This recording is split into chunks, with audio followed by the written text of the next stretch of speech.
Les amis, bienvenue sur Visca Barça. Aujourd'hui, on va parler d'un dossier qui est en train de devenir complètement fou. Julián Álvarez au FC Barcelone, est-ce encore possible? Il y a quelques semaines, le Barça semblait déterminé à faire de l'attaquant argentin sa grande priorité offensive. Aujourd'hui, la situation est beaucoup plus compliquée. L'Atlético de Madrid refuse toujours de vendre son joueur au FC Barcelone. Julián Álvarez, lui, a clairement exprimé son désir de quitter Madrid. Les supporters de l'Atlético commencent à le siffler. Arsenal est entré dans la course. Et Barcelone, de son côté, commence à regarder d'autres solutions. Mais attention, le mercato n'est pas encore terminé. Et tant que la fenêtre des transferts n'est pas officiellement fermée, il reste toujours une possibilité. Alors aujourd'hui, on va reprendre toute cette affaire depuis le début. Pourquoi Julián veut-il partir? Que veut réellement l'Atlético? Que disent les journalistes les mieux informés? Que peut faire le Barça? Et surtout, Julián Álvarez peut-il réellement devenir joueur du FC Barcelone dans les derniers jours du mercato? Personnellement, je vais vous le dire dès maintenant, je pense que ce transfert est encore possible. Pas facile, pas probable aujourd'hui, mais possible, et je vais vous expliquer pourquoi. Commençons par le principal protagoniste de cette histoire, Julián Álvarez. L'attaquant argentin est arrivé à l'Atlético de Madrid en provenance de Manchester City en 2024. Et depuis son arrivée, il est devenu l'un des joueurs les plus importants de l'équipe de Diego Simeone. Mais durant l'été 2026, la situation a complètement changé. Après le mondial, Julián a publiquement expliqué qu'il souhaitait quitter l'Atlético. Et surtout, il a utilisé une expression qui a fait énormément parler « Je veux réaliser mon rêve ». Il a également expliqué avoir discuté avec les dirigeants de l'Atlético et considéré qu'un transfert pouvait être la meilleure solution pour tout le monde. Et très rapidement, le FC Barcelone est devenu la destination privilégiée. Selon plusieurs médias espagnols, le Barça est clairement le club que Julián privilégie. Marca rapportait encore récemment que l'Argentin ne considérerait sa sortie de l'Atlético que pour rejoindre le FC Barcelone. Et ça, c'est extrêmement important, parce que dans un transfert aussi compliqué, le joueur peut devenir la clé. Il faut également comprendre pourquoi Barcelone insiste autant. Le Barça a besoin d'un véritable numéro 9. Robert Lewandowski est parti après la fin de son contrat et le club doit désormais trouver une solution offensive capable d'assumer une énorme responsabilité. Hansi Flick veut un joueur capable de jouer dans l'axe, de presser, de participer au jeu et surtout de marquer. Et Julián Álvarez correspond presque parfaitement à ce profil.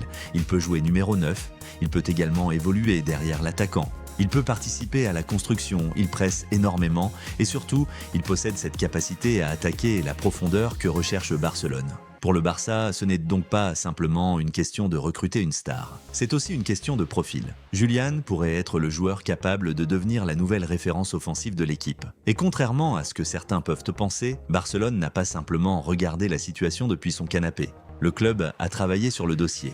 Plusieurs médias espagnols ont rapporté que le Barça avait formulé une proposition autour de 100 millions d'euros. Mundo Deportivo expliquait encore en juillet que Barcelone avait proposé cette somme et ne souhaitait pas nécessairement augmenter considérablement son offre. Le problème, l'Atlético a refusé, et c'est là que tout commence à devenir extrêmement compliqué. Le principal obstacle n'est pas Julián, le principal obstacle c'est l'Atlético de Madrid. Les dirigeants madrilènes ne veulent absolument pas renforcer un concurrent direct en Liga. Et Miguel Ángel Gil Marin, le dirigeant de l'Atlético, a affiché une position extrêmement ferme. Reuters rapportait récemment que l'Atlético ne souhaitait pas vendre Álvarez, même pour une offre pouvant atteindre environ 200 millions d'euros. Autrement dit, le problème n'est pas simplement le montant proposé par Barcelone. C'est aussi une question de principe. L'Atlético ne veut pas voir Julián Álvarez porter le maillot du FC Barcelone. Et c'est probablement la raison pour laquelle cette affaire dure depuis aussi longtemps. Et c'est ici que les choses deviennent intéressantes. L'Atlético peut dire « Julián reste ». Mais encore faut-il que cette situation soit viable. Parce qu'un joueur qui ne veut plus être là, un joueur qui rêve d'un autre club, un joueur qui est désormais sifflé par ses propres supporters, ce n'est pas forcément une situation idéale pour construire une saison. Lors du match contre Villarreal, Julián a reçu des sifflets du public du Metropolitano. Il était remplaçant au coup d'envoi et son entrée a également été accompagnée de réactions hostiles. Après la rencontre, les images de Julián quittant seul le terrain ont énormément fait parler. Et ça change beaucoup de choses, parce que désormais, ce dossier n'est plus seulement une affaire entre deux clubs. C'est devenu une crise sportive et émotionnelle à l'Atlético. Diego Simeone se retrouve lui aussi dans une situation extrêmement délicate. Le technicien argentin veut évidemment conserver un joueur aussi important, mais il doit également gérer un joueur dont l'avenir est incertain. Avant le début de la Liga, Simeone avait expliqué que Julián n'était pas encore suffisamment préparé et qu'il fallait le protéger. Il avait alors été laissé sur le banc pour le premier match, puis Simeone a confirmé qu'il comptait sur lui. Le message de l'entraîneur est donc relativement clair, l'Atlético veut conserver Julián. Mais cela ne signifie pas que Julián accepte cette situation. Et c'est toute la différence. C'est probablement la question la plus importante. Et la réponse est pas complètement. Oui, Barcelone a commencé à explorer d'autres pistes. Des noms comme Lautaro Martinez ou d'autres attaquants apparaissent dans les discussions. Le quotidien AS explique notamment que le Barça doit avancer rapidement et étudie des alternatives, alors que le dossier Alvarez reste bloqué. El País rapportait également que Barcelone avait fixé une échéance interne concernant Julián et devait avancer sur une autre solution si le dossier ne se débloquait pas. Mais attention à une chose, explorer des alternatives ne signifie pas forcément abandonner Julián. Dans le mercato, un grand club doit toujours avoir un plan B, et parfois même un plan C. Barcelone doit donc préparer l'avenir tout en continuant de surveiller la situation de Julián. Le mercato espagnol doit fermer le 1er septembre.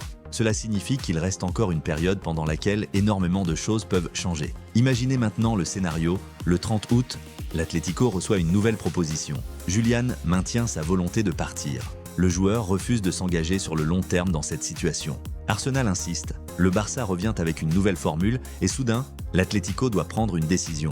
C'est exactement ce genre de situation qui peut provoquer un transfert de dernière minute et il faut être honnête. Arsenal est aujourd'hui un véritable danger pour Barcelone. Les Gunners suivent le dossier avec beaucoup d'attention. Plusieurs médias britanniques rapportent qu'Arsenal est prêt à avancer sur le dossier et que l'Atlético serait beaucoup plus ouvert à une vente en dehors de la Liga. Talksport rapporte même qu'Arsenal pourrait devoir s'approcher d'une valorisation de l'ordre de 150 millions d'euros pour convaincre l'Atlético. Et là, le Barça possède un problème. Parce que Barcelone ne peut pas simplement dire « nous allons mettre 150 millions ». Le club doit respecter sa situation financière. Mais Arsenal possède une puissance financière supérieure. Donc si l'Atlético décide finalement de vendre Julián, Arsenal peut être le club capable de payer le prix demandé. Et c'est ici que Barcelone peut encore croire à son rêve. Les informations disponibles indiquent que Julián privilégie toujours Barcelone. AS rapportait récemment qu'il souhaitait quitter l'Atlético pour rejoindre le Barça malgré la position du club madrilène. Et certains journalistes proches du football argentin, notamment Gaston Edul, continuent de présenter Julián comme déterminé à rejoindre Barcelone. Selon des informations relayées ces derniers jours, Edul estime même que la situation entre Julián et l'Atlético est extrêmement difficilement tenable sur la durée. C'est donc une bataille entre deux forces. D'un côté, l'Atlético veut conserver Julián. De l'autre, Julián veut Barcelone. Et au milieu, Barcelone doit trouver une solution financière. Et c'est ce qui rend cette histoire passionnante. Certains journalistes pensent que Barcelone doit déjà tourner la page. The Guardian estime notamment que le dossier est devenu extrêmement compliqué et souligne l'isolement progressif du joueur à Madrid. D'autres considèrent qu'Arsenal possède désormais une vraie fenêtre pour récupérer le joueur. Mais du côté des journalistes argentins et de certains observateurs du Barça, une autre lecture existe. Julián ne veut pas rester à l'Atlético. Et si cette situation continue de se dégrader, la pression pourrait finir par obliger toutes les parties à trouver une solution. C'est également ce que laisse entendre Gaston Edul lorsqu'il évoque la difficulté de voir Julián rester dans la situation actuelle. Et personnellement, c'est précisément cet élément qui me donne encore de l'espoir. Maintenant, je vais vous donner mon avis. Attention, ce qui suit est mon analyse. Je ne suis pas en train de vous dire que Julián Alvarez va signer demain à Barcelone. Je vous dis simplement que je refuse de considérer ce transfert comme définitivement mort. Pourquoi ? Premièrement, le joueur veut partir. Deuxièmement, sa préférence reste Barcelone. Troisièmement, la relation avec les supporters de l'Atlético commence à devenir très compliquée. Quatrièmement, Arsenal est intéressé mais le joueur ne semble pas avoir placé Londres au même niveau que Barcelone.